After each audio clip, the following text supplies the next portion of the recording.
معزز حاضرین، پردہ نشین خواتین اسلام، ابھی بالکل 2 دن بعد سارے عالم اسلام پر پوری دنیا کا سب سے عظیم ترین اور بڑا بابرکت دن، قربانی والا دن سائے فکر ہونے جا رہا ہے۔ تو ایسی صورت میں تمام مسلمانوں کے دلوں کے اندر اس تہوار کو لے کر کے بڑی خوشیاں ہیں۔ تو ایسی صورت میں اس 10 ذی الحجہ میں جو سب سے عظیم عمل ایک مسلمان کر اللہ سبحانہ و تعالیٰ کا تقرب اور اس کا قرب حاصل کرتا ہے، وہ قربانی۔ تو لہٰذا آج کے اس خطبہ جمعہ میں نے مناسب یہ سمجھا کہ آپ کے سامنے اسی قربانی کے حوالے سے اس کی کیا اہمیت اور اس کی پرانی تاریخ اور اس کے کیا فضائل کتاب و سنت کے اندر بیان کیے گئے ہیں، اختصار کے ساتھ آپ کے سامنے انشاءاللہ یہ باتیں رکھوں۔ دعا کروں اللہ سے کہ اللہ سبحانہ و تعالیٰ ہم میں سے جو صاحب استطاعت ہیں، قربانی دے سکتے ہیں، اللہ سبحانہ و تعالیٰ انہیں پورے اخلاص و للہیت کے ساتھ اللہ کی راہ میں اس سال بھی جانور ذبح کرنے کی، قربانی دینے کی اللہ توفیق نصیب فرمائے، آمین۔ معزز حاضرین، اگر قربانی کی بات اگر ہم کریں تو اس کی بڑی پرانی تاریخ ہے کہ قربانی کے حوالے سے قرآن مجید میں اللہ سبحانہ و تعالیٰ نے سورہ مائدہ کی آیت کے اندر یہ بات ارشاد فرمائی۔ نبی علیہ السلام کو اللہ سبحانہ و تعالیٰ نے حکم دیتے ہوئے فرمایا وَاتْلُ عَلَيْهِمْ نَبَأَ ابْنَيْ آدَمَ بِالْحَقِّ۔ اللہ سبحانہ و تعالیٰ نے فرمایا کہ اے نبی، آپ لوگوں پر آدم علیہ السلام کے دونوں بیٹوں کا قصہ بڑے حق کے ساتھ، بڑے حق گوئی کے ساتھ وضاحت کریے۔ آگے اللہ نے فرمایا اِذْ قَرَّبَا قُرْبَانًا فَتُقُبِّلَ مِنْ أَحَدِهِمَا وَلَمْ يُتَقَبَّلْ مِنَ الْآخَرِ۔ اللہ سبحانہ و تعالیٰ نے کہا کہ دونوں نے قربانی اللہ کی راہ میں پیش کی، لیکن ان میں سے ایک کی قربانی قبول ہوئی اور دوسرے کی قربانی قبول نہیں ہوئی۔ تو تفسیر کے اندر یہ بات آتی ہے، حدیث کے اندر بات آتی ہے کہ جس کی قربانی قبول ہوئی وہ حابل تھا اور جس کی قربانی رد ہوئی وہ قابل تھا، وہ قاتل تھا۔ تو لہٰذا دونوں نے کیا اللہ سبحانہ و تعالیٰ کی راہ میں قربانی پیش کی؟ تو اگر آپ دیکھیں گے تفسیری روایت کے اندر یہ بات آتی ہے کہ حابیل نے اللہ سبحانہ و تعالیٰ کی راہ میں جو قربانی پیش کی تھی، اور قربانی کا جو اصل مقصد ہے، حکمت ہے، اور جو اس کی پرانی تاریخ ہے وہ یہاں سے شروع ہوتی ہے۔ اس نے ایک عمدہ فربا دمبا اللہ سبحانہ و تعالیٰ کی راہ میں قربان کیا تھا۔ اللہ سبحانہ و تعالیٰ کو یہ قربانی والا جانور بہت زیادہ پسند آیا۔ پسند آنے کی ایک تو وجہ یہ تھی کہ اس کے دل کے اندر اللہ کے لیے اخلاص تھا اور ریاکاری نہیں تھی، دکھلاوا نہیں تھا۔ اخلاص کے ساتھ اس نے اللہ کی راہ میں یہ جانور قربان کیا۔ اللہ سبحانہ و تعالیٰ کو اس کا یہ عمل قبول پسند آیا اور اس نے قبول کر لیا۔ پھر اس کے بعد میں جو قابل ہے، جو آگے چل کر قاتل بنتا ہے،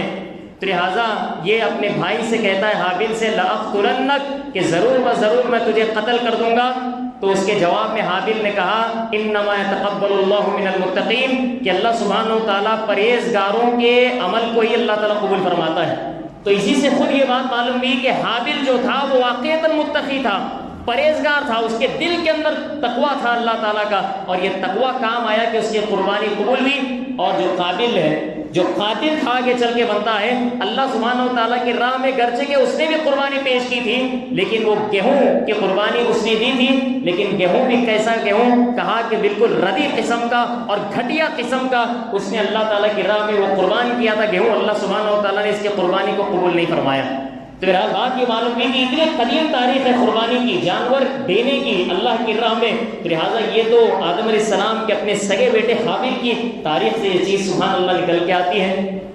اب اگر اس کے بعد کے زمانے میں اگر ہم دیکھیں، جو ہم یہ قربانی کرتے ہیں، یہ اصل قربانی یہ سنت ابراہیمی ہے علیہ السلام۔ ابراہیم علیہ السلام کی اس سنت کو زندہ کرنے کے لیے اللہ سبحانہ و تعالیٰ نے قیامت کے صبح تک اس قربانی کو عبادت بنا کر کے اس کو جاری و ساری رکھا، اور ہر سال اس صاحب استطاعت کو اللہ تعالیٰ نے قربانی کرنے کا حکم نازل فرمایا۔ اب اگر یہ دیکھیں گے قرآن مجید میں اللہ سبحانہ و تعالیٰ نے اس کا بھی تذکرہ کیا ہے۔ سورہ صافات کی آیت نمبر 102 میں اللہ نے فرمایا کہ فَلَمَّا بَلَغَ مَعَهُ السَّعْيَ، اللہ سبحانہ و تعالیٰ نے ذکر کیا کہ جب اسماعیل علیہ السلام اپنے والد کے ساتھ انگلی پکڑ کے چلنے کے قابل ہوئے، جب اس قابل ہو گئے کہ وہ آپ رینگتے رینگتے چلنے کے قابل ہوئے،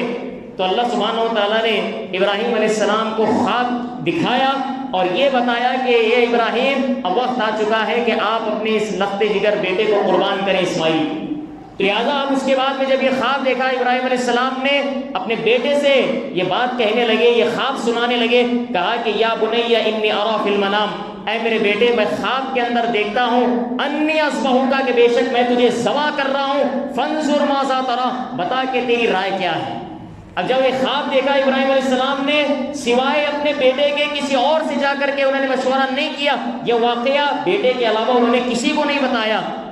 تو لہٰذا یہ ہوتی ہے فرما برداری، اللہ سبحانہ و تعالیٰ کے حکم کی تعمیل۔ اللہ تعالیٰ نے کہہ دیا تو بس یہ ہے کہ اب چھری اٹھانی ہے اور اپنے سگے بیٹے کے گردن پر چھری چلانی ہے، تو لہٰذا بس چھری چلانے سے قبل اپنے بیٹے کو پوچھ رہے ہیں فانظر ماذا تری، بتا بیٹے تیری رائے کیا ہے۔ حالانکہ ابراہیم علیہ السلام کے دل میں ذبح کرنا تھا، بیٹا نہ بھی مانا تب بھی ذبح کرنا تھا، لیکن بات چونکہ اولاد ہے ان کے سامنے رکھ رہے ہیں تو بیٹا بھی بڑا فرما بردار ہے، تو لہٰذا فوراً اسماعیل علیہ السلام نے ابراہیم علیہ السلام سے کہا کہ یا ابت افعل ما تؤمر، اے میرے والد صاحب آپ کو جو حکم دیا جا رہا ہے اللہ تعالیٰ کی جانب سے آپ کر گزریے،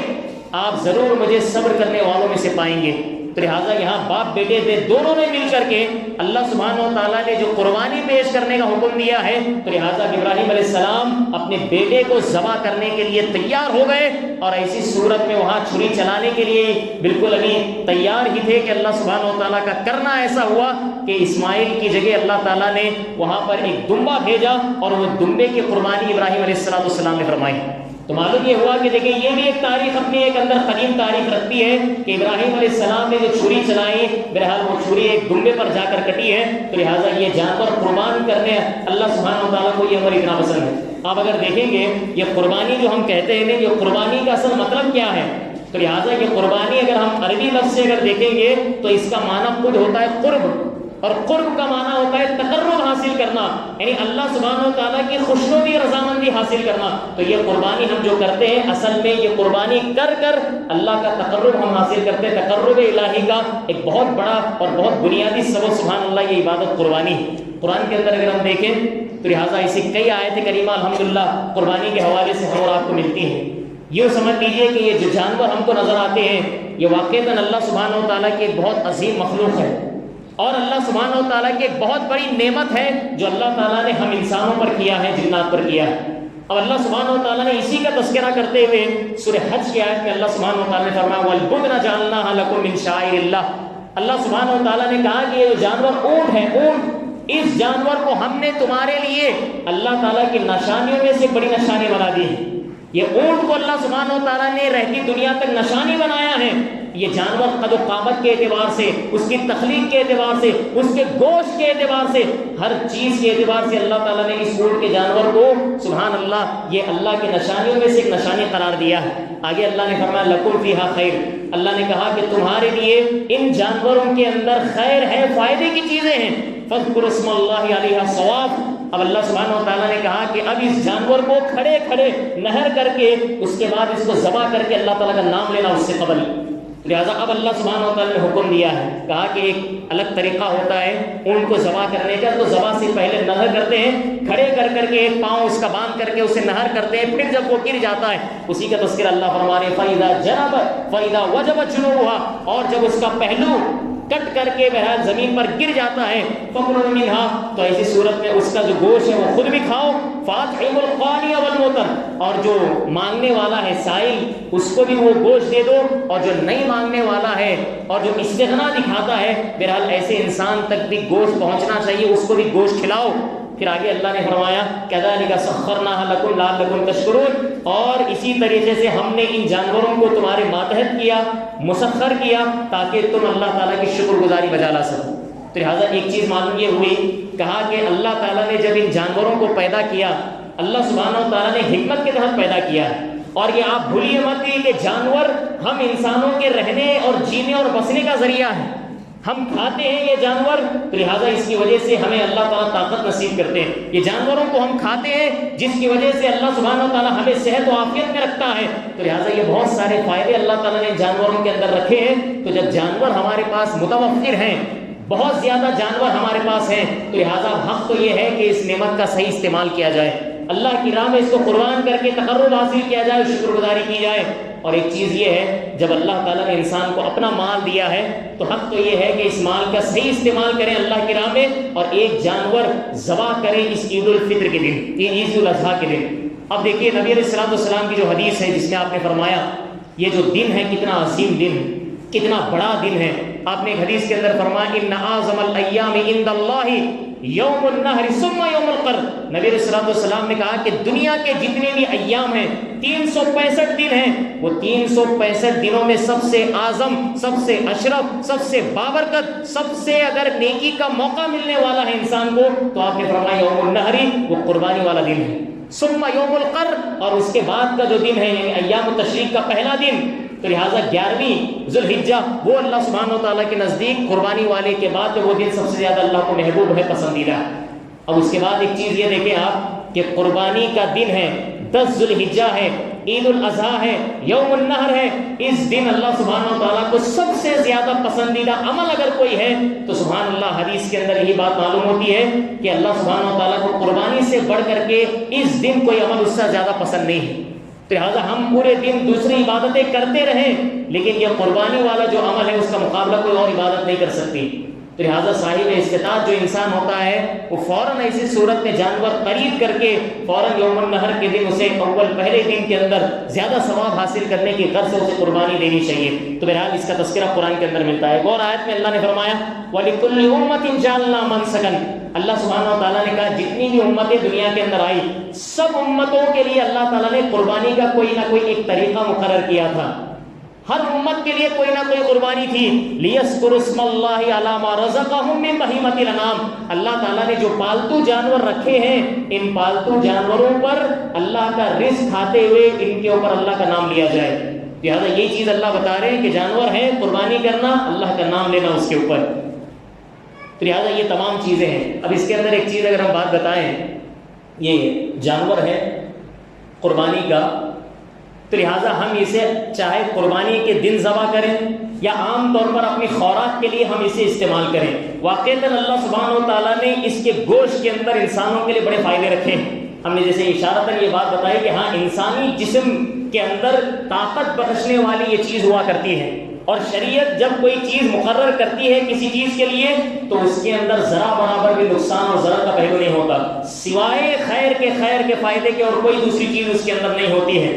اب آپ دیکھیے ایک قوم بدبخت ایسی گزری ہے کہ اللہ سبحانہ و تعالیٰ کی اس نعمت کا اس نے انکار کیا اور ناشکری کی، اس کے بدلے میں اللہ سبحانہ و تعالیٰ نے اس کے اوپر ذلت اور اللہ سبحانہ و تعالیٰ نے فقر و فاقے کو اس کے اوپر مسلط کر دیا۔ تو میں قوم یہود کی بات بتا رہا ہوں آپ کے سامنے، تو لہٰذا اللہ سبحانہ و تعالیٰ نے سورہ بقرہ کے اندر اس کا تذکرہ کیا۔ اللہ نے فرمایا وَظَلَّلْنَا عَلَيْكُمُ الْغَمَامَ، اللہ تعالیٰ یہود پر جو نعمتیں اللہ تعالیٰ نے کیے تھے وہ ساروں کا تذکرہ اللہ کرتے ہوئے ایک جگہ فرماتے ہیں ہم نے تم پر جو بادل ہیں ان بادلوں کا ٹھنڈا سایہ ہم کو تم نے نصیب کیا تھا۔ ہم نے تم کو یہ چیز نصیب کی تھی کہ تم جہاں بھی رہتے تھے بادل آتے تھے، تم کو سایہ دیتے تھے، تم کو دھوپ نہیں لگتی تھی، گرمی نہیں لگتی تھی۔ اب اللہ سبحانہ و تعالیٰ کی کتنی بڑی نعمت ان کے ساتھ تھی۔ آگے اللہ نے فرمایا وَأَنزَلْنَا عَلَيْكُمُ الْمَنَّ وَالسَّلْوَىٰ، اللہ نے کہا کہ تمہیں محنت کرنے کی ضرورت نہیں تھی، مشقت کرنے کی ضرورت نہیں تھی، ہم نے تم پر من و سلوہ کا یہ سلسلہ جاری رکھا تھا۔ تو لہٰذا اس کے بعد کیا ہوا، اللہ فرمائے کُلُوا مِن طَیِّبَاتِ مَا رَزَقْنَاکُمْ، ہم نے جو تم کو پاکیزہ رزق دیا ہے بس اسی میں سے کھاؤ، خوش ہو جاؤ، اللہ کی شکر گزاری کرو۔ تو لہٰذا ایک وقت آتا ہے من و سلوہ کا نزول بار بار ہو رہا ہے، وہ کھا رہے ہیں ایک ہی چیز پر اکتفا ان کا ہو رہا تھا، برکت تھی اس کے اندر، خیر تھا اس کے اندر، اس کے باوجود بھی انہوں نے اس چیز کا انکار کیا، ناشکری کی، اور موسیٰ علیہ السلام کے پاس سارے لوگ چلے گئے اور جا کر کے موسیٰ علیہ السلام سے یہ کہنے لگے، اللہ نے جس کا تذکرہ کیا ہے سورہ بقرہ میں وَإِذْ قُلْتُمْ يَا مُوسَىٰ، اور اے یہود جب تم نے موسیٰ علیہ السلام سے یہ جملہ کہا تھا، کہا کہ لن نصبر علی طعام واحد، کہ یہ جو ایک کھانا جو آسمان سے من و سلوہ کی شکل میں نازل ہوتا ہے اب ہم اس پر صبر نہیں کر سکتے، بہت ہو گیا ایک ہی ڈش کھاتے ہوئے۔ اس کے بعد انہیں فَادْعُ لَنَا رَبَّكَ، اپنے رب سے دعا کرنا کہ اس کے علاوہ کوئی اگر چیز ہو وہ ہم کو نصیب کر دے۔ آگے انہوں نے خود یہ ذکر کیا مِمَّا تُنبِتُ الْأَرْضُ، زمین جو چیز اگاتی ہے، تو لہٰذا وہ چیز اللہ سے دعا کر کے ہمارے لیے وہ چیز کا انتظام اور بندوبست کر دیجیے۔ تو لہٰذا انہوں نے آگے یہ چل کر کے کہا جو تمام چیزیں اللہ تعالیٰ نے تفصیل کے ساتھ ذکر کیا ہے، جس کا معنی یہ ہے کہ انہوں نے ساگ مانگا تھا، ککڑی مانگی تھی جو زمین اگاتی ہے، گیہوں مانگا تھا، مسور مانگا تھا، پیاز مانگی تھی جو زمین اگاتی ہے، وہ 4-5 نام انہوں نے پیش کر دیے تھے۔ اب موسیٰ علیہ السلام وحی کی روشنی میں اپنے قوم سے کہہ رہے ہیں قال تستبدلون الذی هو ادنی بالذی هو خیر۔ اب موسیٰ علیہ السلام یہ کہنے لگے اپنے قوم سے، کہا کہ یہ جو چیز تم پر نازل کی جا رہی تھی یہ سب سے بہتر اور سب سے افضل تھی، اس کے بالمقابل میں تم ادنا اور حقیر چیز کو اللہ سبحانہ وتعالی سے مانگ رہے ہو۔ تو لہٰذا اس میں ایک اشارہ ہے، اس میں ایک بات یہ ہے، کہا کہ یہ جو جانور ہیں اور ان جانوروں کا جو گوشت ہے، یہ گوشت واقعتاً ان سبزیوں سے بھی زیادہ بہتر چیز ہے انسان کے لیے، انسانی جسم کے لیے، انسان کی طاقت کے لیے۔ لہٰذا یہ چیز سبحان اللہ اس سے بات معلوم ہوتی ہے۔ ایک اور واقعہ ہے اس سے بھی بات معلوم ہوتی ہے، دیکھیے کہ صحیح بخاری کی حدیث ہے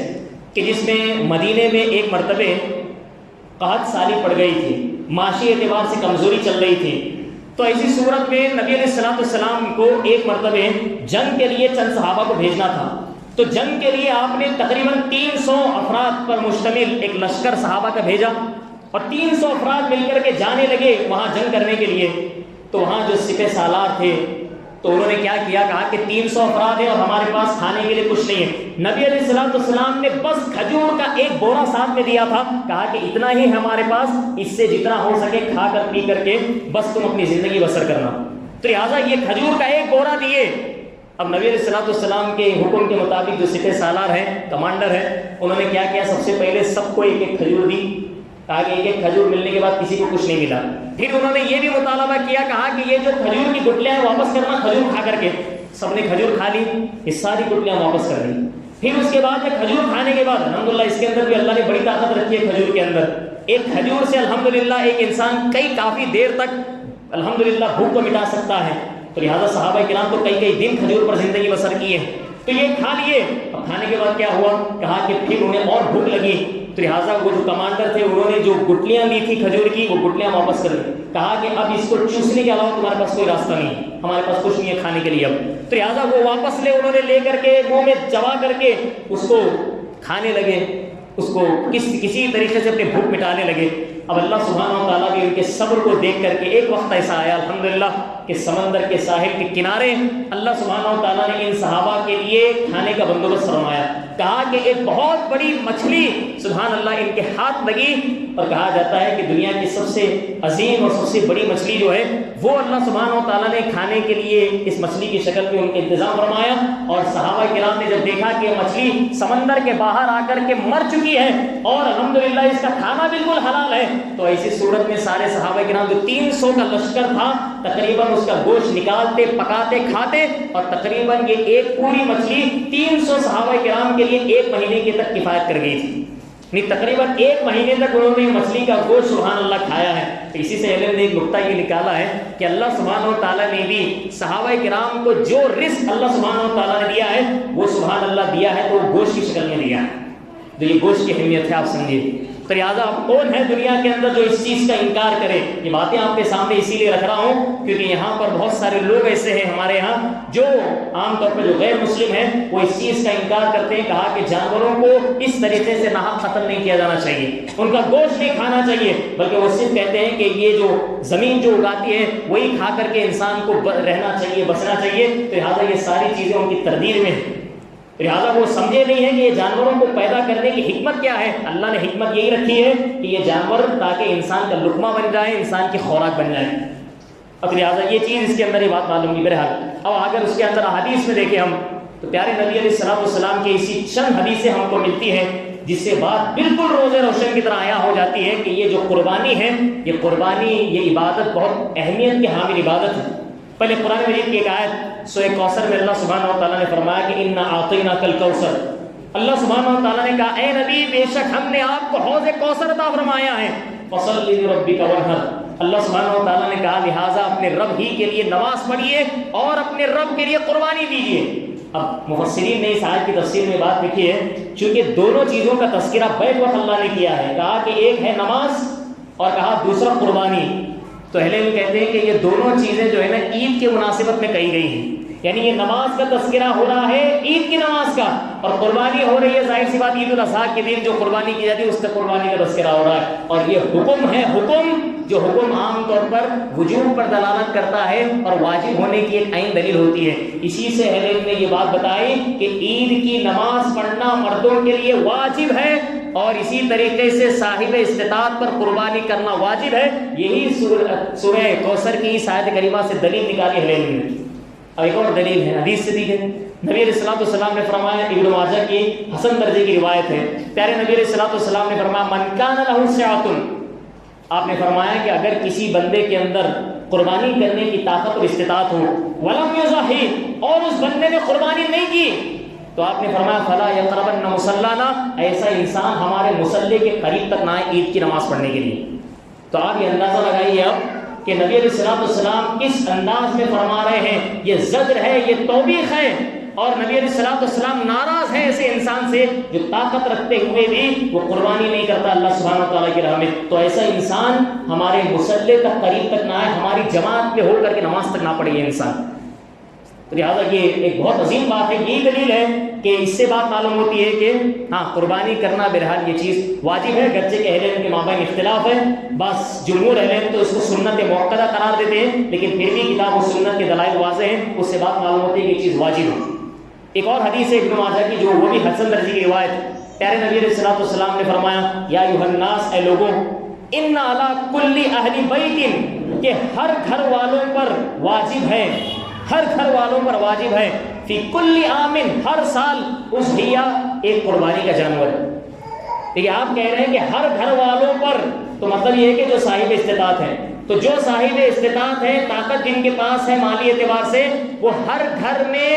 ہر سال ایک قربانی کا جانور دینا ان کے حق میں واجب ہے۔ لہٰذا یہ بھی دلیل خود نکلی کہ ہاں طاقت رکھتے ہوئے قربانی دینا واجب۔ ایک اور حدیث ہے، اس میں ایک بڑا اہم مسئلہ ہے، اس کی طرف بھی اشارہ کرنا ہے۔ نبی علیہ الصلوۃ والسلام کی حدیث صحیح مسلم میں آپ نے فرمایا لا تذبحوا الا مسنہ، آپ نے فرمایا کہ جو مسنہ جانور ہے صرف اس جانور کی ہی قربانی کرنا چاہیے،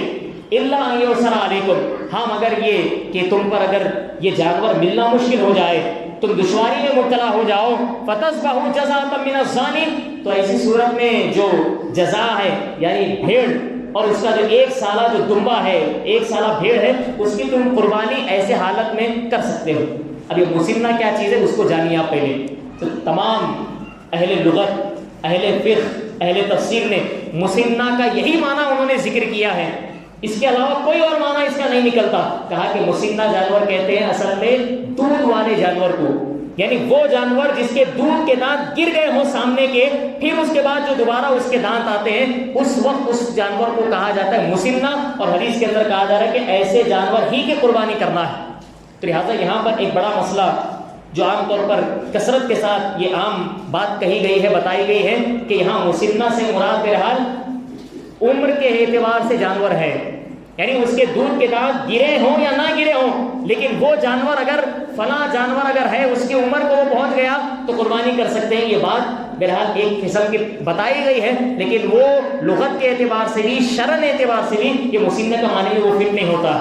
تو لہٰذا عمر کا کوئی لحاظ نہیں ہے جانور کے اندر، یہ صرف اور صرف ہم کو کیا دیکھنا ہے، کہا کہ اس کے وہ جو سامنے والے دانت ہیں، جو دودھ کے دانت، وہ گر کر ٹوٹ کر دوبارہ جو دانت آتے ہیں، اس وقت اس کو کہا جاتا ہے کہ وہ جانور مسنہ ہے۔ تو لہٰذا جانور خریدنے سے پہلے یہ چیز دیکھنا ہمارے لیے ضروری ہے، اور باقاعدہ اس کا منہ کھول کر کے اس کے وہ دانت گرے ہیں نہیں گرے ہیں یہ چیک کر کے باقاعدہ طور پر انسان کو جانور خریدنا چاہیے، ورنہ اہل علم کہتے ہیں اگر مسنہ جانور نہیں ہے، اگر قربانی دیتا ہے وہ قربانی نہیں ہوتی اس کی، قربانی قبول نہیں ہے اس کی۔ ہاں نبی علیہ الصلوۃ والسلام کیا کہہ رہے ہیں کہ اگر ایسی سچویشن ہے، کیسی، کہا کہ وہ جانور مسنہ مل ہی نہیں رہا ہے، یہ آج کے زمانے میں ایسا نہیں ہوتا،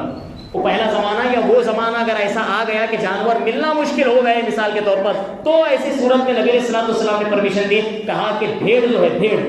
وہ بھیڑ جس کو اگر ہم دمبا بھی کہنا چاہیں، دمبا، اس کا ایک سالہ جانور اگر ہے، اس کے دانت نہیں بھی گرے ہیں، تب وہ جانور ذبح کر سکتے ہیں۔ وہ صرف ایک خاص حالت کے تحت کہا گیا ہے، لیکن عام حالات میں تو بہرحال مسنہ جانور ہی بہرحال ہم کو ذبح کرنا چاہیے۔ ایک اور حدیث نبی علیہ الصلوۃ والسلام کی بابت یہ ہے، ترمذی کی روایت ہے، عبداللہ بن عمر فرماتے رضی اللہ تعالیٰ عنہ کہ اقام رسول اللہ صلی اللہ علیہ وسلم بالمدینہ، نبی علیہ الصلوۃ والسلام مدینے میں 10 سال رہے. آپ اہمیت دیکھیں قربانی کی. واجب ہونے کی کیا دلیل ہے؟ یہی دلیل ہے. کہا کہ 10 سنین 10 سال نبی علیہ الصلوۃ والسلام مدینے کے اندر ٹھہرے رہے یضحی، اور ہر سال نبی علیہ الصلوۃ والسلام نے قربانی کی.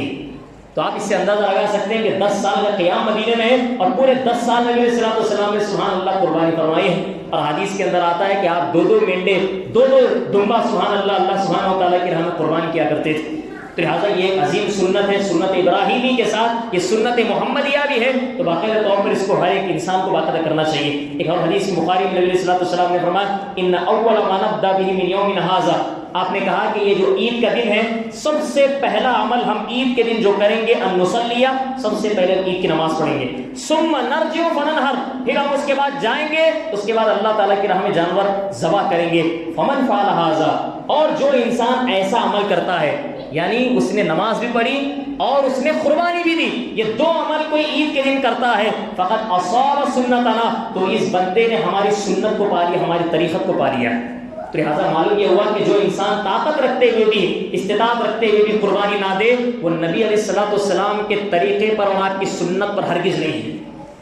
یہ چیز معلوم ہوتی ہے اس سے. لہٰذا یہ قربانی کرنے کی اتنی بڑی اہمیت ہے.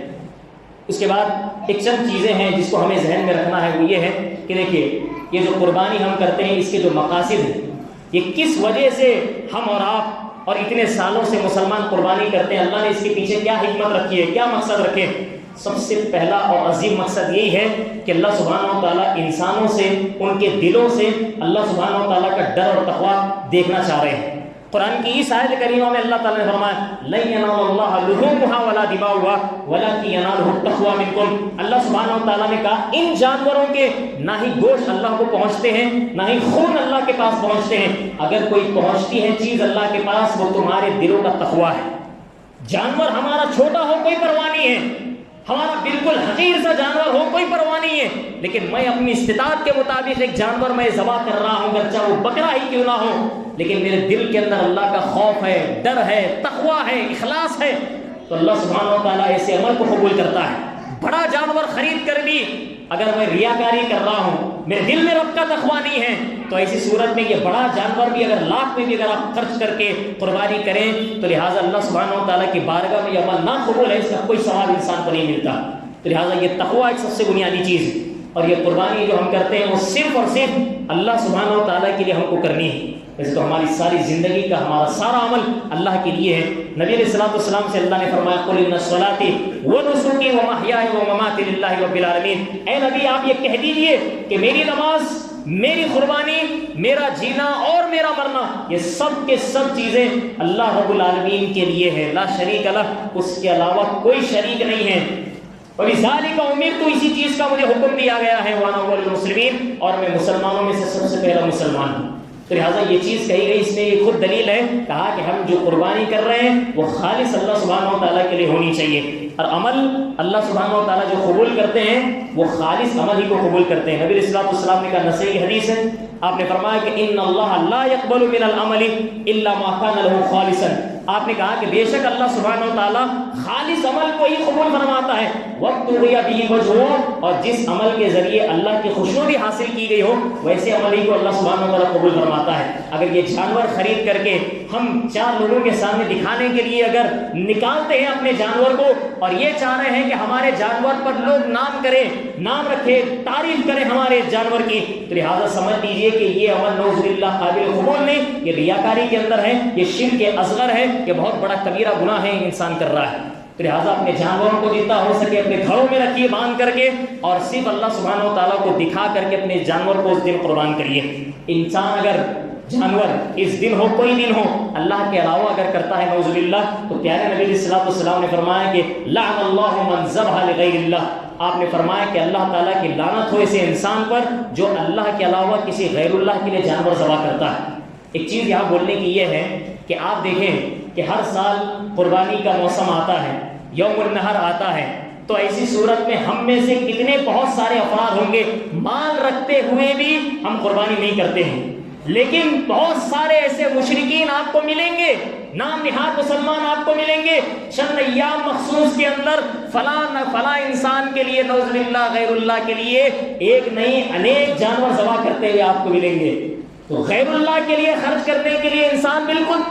آگے آگے ہے. غیر اللہ کے نام پر آج ذبح کیے جانے والے جانور کثرت سے ہیں، لیکن اللہ کی راہ میں جانور جو ذبح ہو رہے ہیں وہ بہت، اس کی تعداد بڑی قلیل ہے، بہت قلت ہے. لہٰذا اصل تو یہ چیز کہ ہم کو دکھانا تھا، اپنے ہمارے دل کا تقویٰ اللہ کو دکھانا تھا، حالانکہ اللہ ہر چیز سے جانتے ہیں. تو لہٰذا اس دن قربانی کر کے ہی اللہ سبحانہ و تعالیٰ کا بہرحال تقرب حاصل کیا جاتا ہے. اس کے اندر ایک اور چیز کہا کہ ٹھیک ہے ہمارے دل کے اندر اخلاص ہے، ہم اللہ کے لیے کر رہے ہیں، ریاکاری نہیں.